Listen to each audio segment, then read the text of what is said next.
अदील बड़ाई साहब, आपकी जानिब बातें, इनसे हम उम्मीद लगाएं कि ये हमारे मसाइल को हल करेंगे। जो कह रहे हैं कि जनाब हम किस बात के लिए इस्तीफा दें, अपनी मुआशरी पॉलिसीज को का दिफा किया जा रहा है। इस वक्त जो है मुआशरत तो हमारी तबाही का शिकार है ही, मईशत हमारी, लेकिन साथ ही साथ सियासी पॉइंट स्कोरिंग जो है दूसरी तरफ वो भी हमें उरूज पर दिखाई देती है। कोई अपनी गलती को मानने को तैयार नहीं है। अगर इन्होंने हमारे मसाइल हल नहीं करने तो कौन आएगा अदील?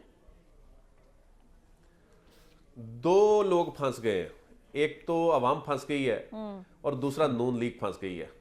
और नून लीग को तो समझ ही नहीं आ रही ना कि अब करना क्या। अब तो आहिस्ता आहिस्ता इत्तेहादी भी इनसे जान छुड़ाने लगेंगे।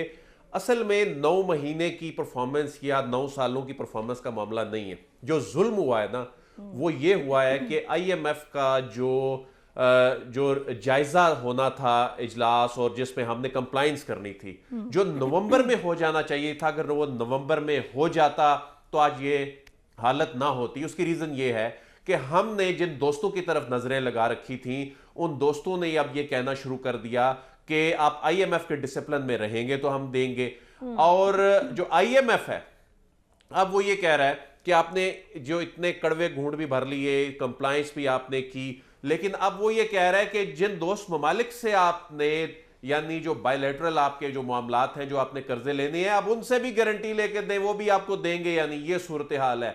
और ये जो कोताही की गई है, जो इन्होंने ताखीर किया है, जो नवंबर में इन्होंने कंप्लायंस करनी थी और अब तक वो अब कर रहे हैं, ये इन्होंने की सियासत, इन्होंने बचाई अपनी सियासत। अवाम का नहीं सोचा, मुल्क का नहीं सोचा। उसका नतीजा ये निकला है कि अब ये बुरी तरह फंस गए हैं। अब जो इस वक्त जो अगले हफ्ते में इजलास है, अगले हफ्ते के पहले 3 दिनों में जो जायजा इजलास है, उसमें अभी तक पाकिस्तान के साथ मुआहिदा एजेंडे में नहीं है।